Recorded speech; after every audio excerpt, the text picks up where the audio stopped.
before we start our presentation, let's introduce ourselves. My name is Kenisha Matrika, and this is my partner. My name is Gary. My name is Aksa. My name is Nathan. My name is Jason. My name is Alex. So, let's start our presentation. Start from Gary.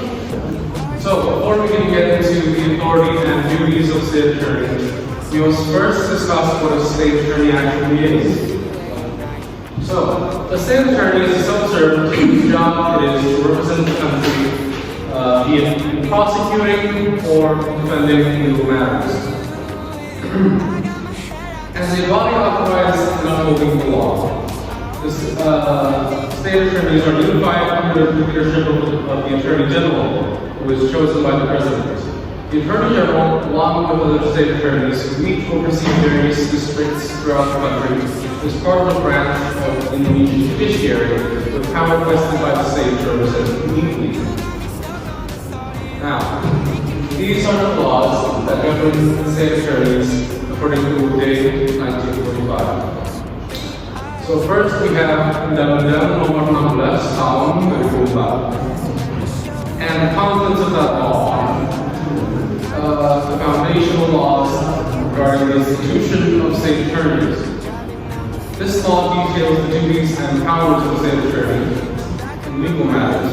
Aside from this law also dictates the hierarchy of state attorneys in Article 5, with the Attorney General on top, followed by high-ranking and lower-ranking attorneys. In Article 9, the requirements to become a state attorney are listed. The second law is Undang-Undang Nomor 8 Tahun 1991 tentang Hukum Acara Pidana Pasal 1 Butir 6. So the first part of this law states that state attorneys are state officials empowered by the law to act as public prosecutors and to carry out rulings of courts that have received criminal legal authority. The second part states that public prosecutors are state attorneys who have been empowered by this law to carry out legal prosecution as well as to enact the ruling of the judge. Now, the third law that we have listed is Undang-Undang Nomor 8 Tahun 1991 tentang Hukum Acara Pidana Pasal 1 Butir 7. And it says that prosecution is an act of public prosecutors to delegate criminal cases to state courts, which are authorized in accordance with this law, by request to be examined and given ruling by a judge in a court of law. Now, we will be followed by the power of state attorney. So, in criminal cases, the power of the attorney is to carry out criminal prosecution, to carry out the rulings of courts and judges that have received from any technical authority, to examine the examination of probation sentence, conditional supervision, and federal rulings, to perform investigation of certain crimes in accordance with the law, to provide certain case files, and to perform additional investigation coordinated by investigator before handing them to courts. Next, what is the power of state attorneys in the civil and administration of the state? State attorneys with special powers may act outside of court and on behalf of the state government. And in the sector of public place and order, public state attorneys take part in acts to increase the legal order of the country, safeguard law enforcement policy, supervise the distribution of intermedia, monitor belief that may endanger the public and the state, prevent the use or privacy of religion, research and develop laws and crime statistics. Okay. Maybe some of you already know me. Yes, he is Attorney General of Indonesia. His name is Dr. Satidya Nurudin, LLB LLM. Okay, so what is the role of a state attorney in specific cases? An example of which is the case of Freddy Sambo and Brigadier J. A state attorney acted as a criminal investigator in accordance with the law, and as such, provided case files to conduct further examination and brought up the charge to the Supreme Court Justice, received a ruling in accordance with Undang-Undang Dasar 1945. So, remembering what we have just said in the presentation about state attorneys, we're now going to discuss a case in which attorney Pinaki Sima Malasari has been accused of bribery and money laundering. She was accused of bribery and money laundering the money she received from Jogotanga, someone who wanted her to make a favorable decision for him in court. Now, we're going to discuss this case. So please, would the state attorneys come in? Have a seat.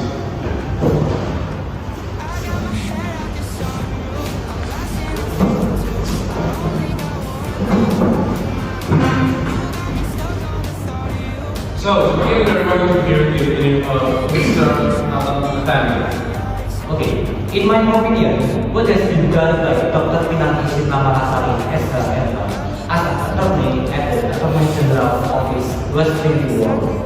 Because he received briefs from the defendant so that the defendant could escape from punishment.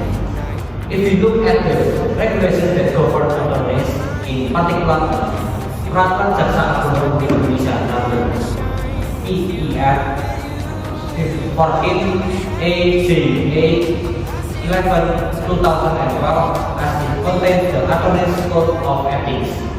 We can see that there are several violations of the Code of Ethics committed by Pinaki. For example, in Chapter 2, Subchapter 7, about the integrity of an attorney, it is clearly written that an attorney is prohibited from, first, giving or promising something that can provide personal benefit directly or indirectly for oneself or others by using any name or method. And second, request and or receiving give and or benefit in any form from anyone who has a direct or indirect interest. And in subchapter 8, written that prosecutor carry out their duties, function, and authorities. Prosecutor carry out independently from the influence of government power as well as the influence of other powers, and not influenced by individual interests or interest group and public and media pressure. From here, we can conclude that Pinaki was indeed guilty. He has violated not only one but four codes of ethics in the prosecutor regulation. So, I think that Pinaki should be given the appropriate punishment. Now we're going to hear from Mr. Aksan. Okay. Pinaki is a civil servant, or we call it PNS, who has the stricter position of head of the monitoring and evaluation subdivision 2 at the planning bureau of the Young Attorney General for Development. Here, Pinaki accepted bribes which violates the Code of Ethics contained in PP number 53 of 2010 concerning the discipline of civil servants and the regulation of the Attorney General of the Republic of Indonesia number PER 67 AJA 7/2007 concerning the Code of Conduct of Prosecutors. In addition, he also violated the Attorney General Circular number 18 JA 11 19 and 82 concerning the simplicity of life, circular letter of the Attorney General for guidance number B 1181 DBS 7 19 and 87 concerning implementation guidelines for obtaining permits to travel abroad. Next, we'll hear from Mr. Jason.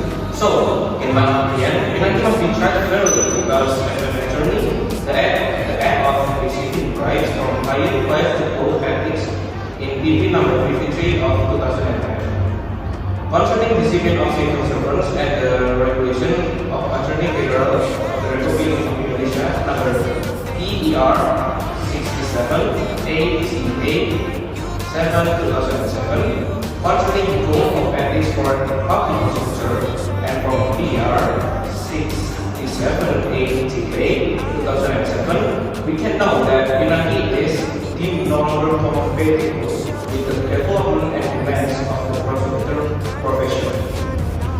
Thank you. Next, we're going to hear the opinion of Mr. Scott.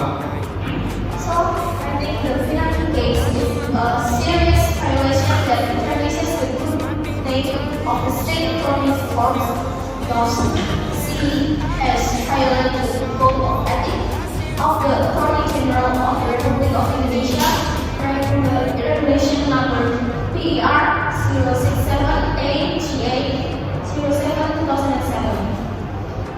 Namely, using her position and/or power of personnel and/or other parties' interest, as well as fabrication legal documents in the handling of cases, because it deserves to be punished as similarly as it was caused the case of receiving bribes from lawyer Joko Chandra for the corruption case of Joko Chandra.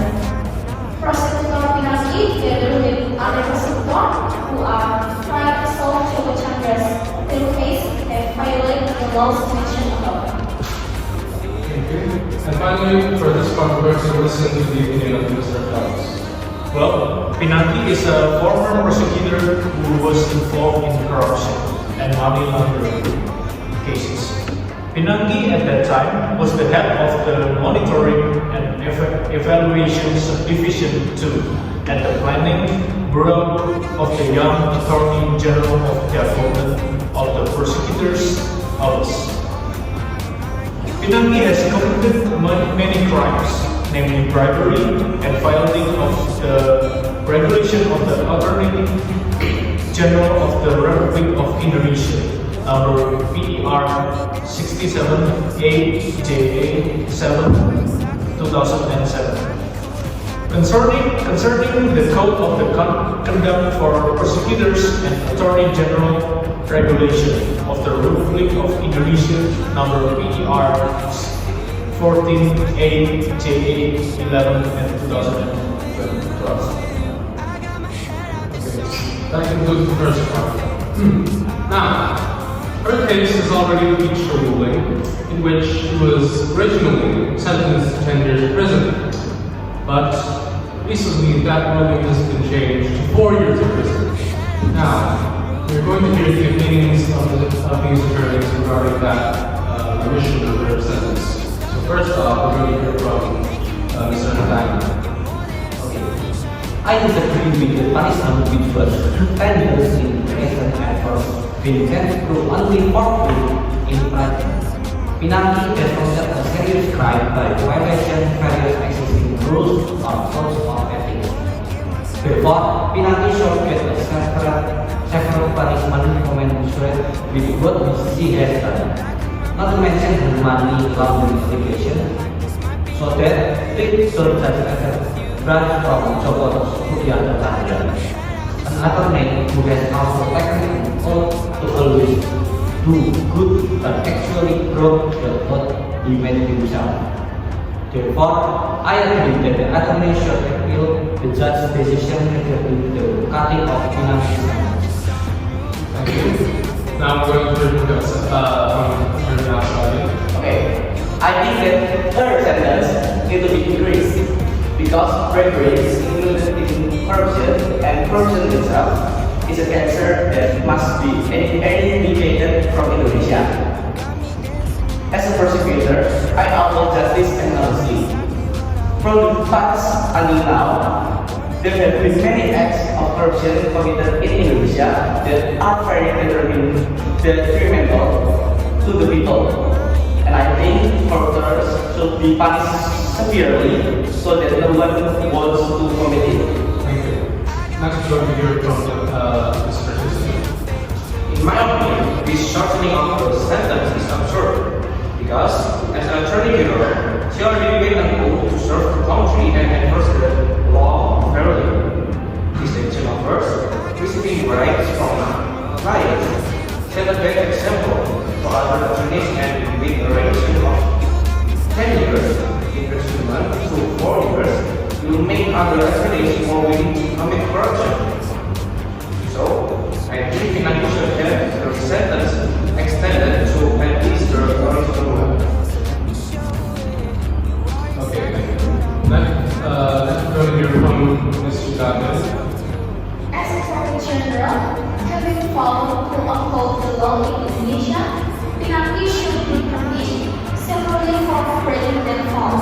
The punishment given by Pinangki's prosecutors was only short. Even though Pinangki's mistakes were numerous, harmed many parties and support crime and corruption. These acts are a very bad example for Indonesian people, justice system going forward. Lastly, we're going to hear the opinion of Mr. Alex. I disagree with your sentence being increased from 10 years to 4 years.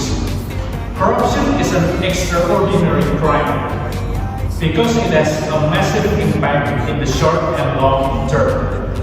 Not only is it detrimental to the state, but corruption also afflicts the people in it. All of us can feel the various impacts of the corruption in our lives, like in the high price of public service, people getting poorer or limited education and health facilities. Economic development stagnates and various economic development hampered due to corruption. Not to mention from a cultural perspective, corruption is increasingly eroding local values and replacing it with bad ethics. Thank you. Now, I'm going to give a summary of what all of these people have just said. Because Pinangki has committed corruption in the form of bribery, as well as money laundering, she should have her sentence brought back to 10 years, or at least 10 years to her original sentence. That is the opinion, that is what I have gathered from the discussion today. Thank you.